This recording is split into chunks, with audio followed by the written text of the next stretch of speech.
আসসালামু আলাইকুম।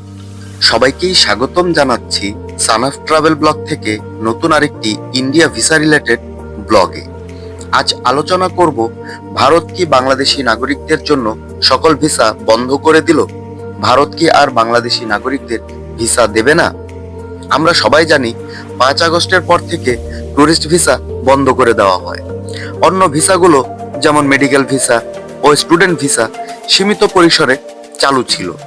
গত 10 মাস অতিবাহিত হওয়ার পরও ভারতীয় ভিসা জটিলতা কমছেই না, বরং বাড়ছে।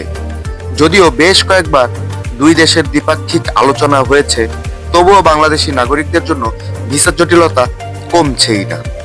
ভারতীয় ট্যুরিস্ট ভিসা শুধু মাত্র বাংলাদেশি নাগরিকদের জন্যই বন্ধ, অন্য কোনো দেশের নাগরিকদের জন্য বন্ধ করা হয়নি। ভিসা জটিলতার মাঝেই সীমিত পরিসরে ভিসা দেওয়া হচ্ছিল, কিন্তু এখন নতুন করে আবেদন করার যে আইভেক যে ওয়েবসাইটটি ছিল তা বন্ধ করে দেওয়া হয়েছে। বাংলাদেশি নাগরিক যে ওয়েবসাইটে ভিসার জন্য আবেদন করত সেটি বন্ধ। বর্তমানে কোনো বাংলাদেশি নাগরিক ভারতীয় ভিসার জন্য আবেদন করতে পারছে না। তাহলে কি ভারত এবার সত্যি সত্যি সকল ভিসা বাংলাদেশি নাগরিকদের জন্য বন্ধ করে দিল?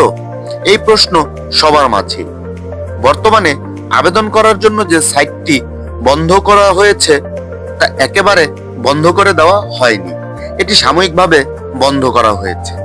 হতে পারে ভারত পাকিস্তানের যুদ্ধের জন্য আপাতত বন্ধ করে রাখা হয়েছে, বা অন্য কোনো কারণে বন্ধ রাখতে পারে।